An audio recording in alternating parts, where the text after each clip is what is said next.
Dünya tənəffüsdədir, amma bu məktəb illərindən bildiyimiz o dinc, qayğısız, fasilə deyil. Bu boğulmanıdır. Bəşəriyyətin ən böyük dərdi artıq sadəcə çörəklə yox, hara qaçmalı, harada dincəlməli, hansı limanda lövbər salmalı suallardır. Qlobal mənzərəyə bir balıq çərləyi kimi baxırıq. Baxın, bu ABŞ, İsrail, İran gərginliyi artıq diplomatik masalardan, qırmızı xətt telefonlarından çıxıb birbaşa bizim həyatımızın marşrutlarını kəsir. Donald Trump 2 həftəyə bitiririk hökmünü verir, amma bu 2 həftə əslində bəşəriyyətin qeyri-müəyyənlik içində keçirdiyi sonsuz bir əbədiyyətdir. Onun planları nüvə silahını dayandırmaqdır. Bəs bu qlobal zəlzələdə sıravi insanın, sərnişinin, turistin sarsılan rahatlığını kim təmin edəcək? Hədəf artıq hər yerdir. Raketlərin ünvanı coğrafi koordinatlarla yox, qlobal nifrətlə ölçülür. Sierra Leone bayrağı altında üzən tanker Bosforun astanasında odun alovun içindən çox-çox uzaqda vurulur. Artıq paradoks var.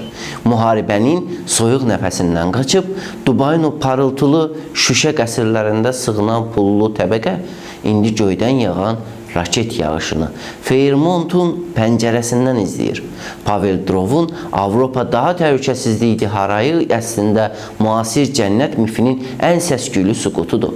1,2 trilyon dollarlıq aktivitlər, Amazonun data mərkəzləri, 7 ulduzlu otellər, hamısı bir dronun qanadlarından asılıdır. Bu sadəcə bir bölgənin böhranı hesab edilməməlidir. Bu qlobal təhlükəsizlik sisteminin iflic vəziyyətidir. Bu qlobal xaosun mərkəzində yeni bir talih xətti çəkilməsidir. Trump marşrutu.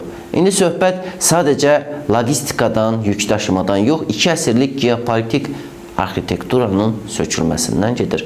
TRIP layihəsi, yəni beynəlxalq sülh və rifah marşrutu adlandırılan bu təşəbbüs əslində Şimalın 1828-ci ildən bəri bölgədə qurduğu dominantlıq hasarını uçurur. Rusiya narahatdır. Aleksey Overçukun Türkmənçay müqaviləsinə istinad etməsi əslində tarixin tozlu, sapsarı səhifələrindən imdad diləməkdir.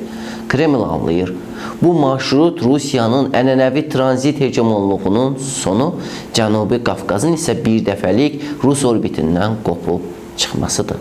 Bəs indi sadəcə bir yolun açılışı yox, 2 əsrlik geopolitik balans nağılının bitməsini və Azərbaycanın, Türkiyənin, ABŞ-ın daxil olduğu yeni çoxqütüblü güc konflikasiyasının doğuluşunu izləyirik. Overçukun böyük səhv dediyi o şey əslində tarixin elə ən böyük düzəlişidir.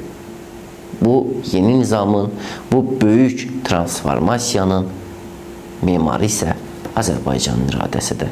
Dünya marşrut axtaranda biz artıq mənzil başındaydıq.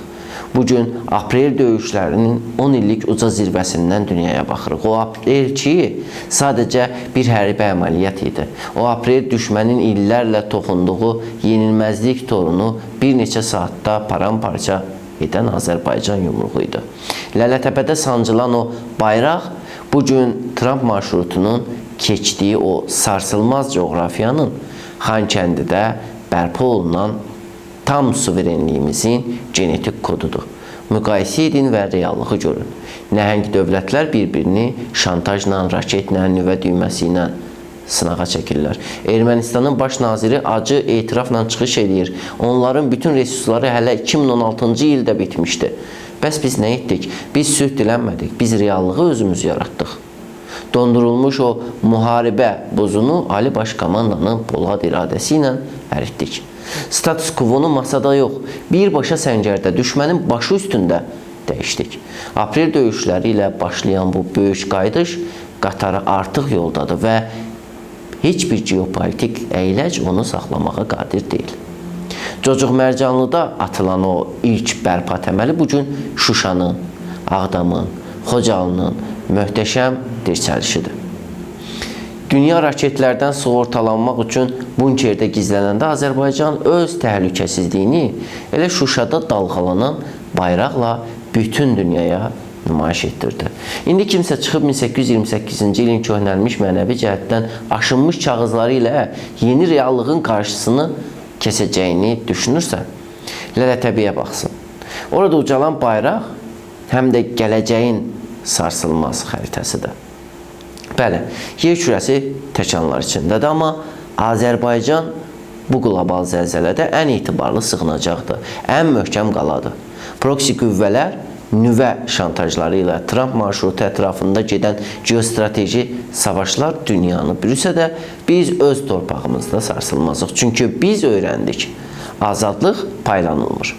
O, Lələtəpə kimi qanlı yüksəkliklərdə, 44 günlük dastanlarda və antiterror əməliyyatlarında qazanılır.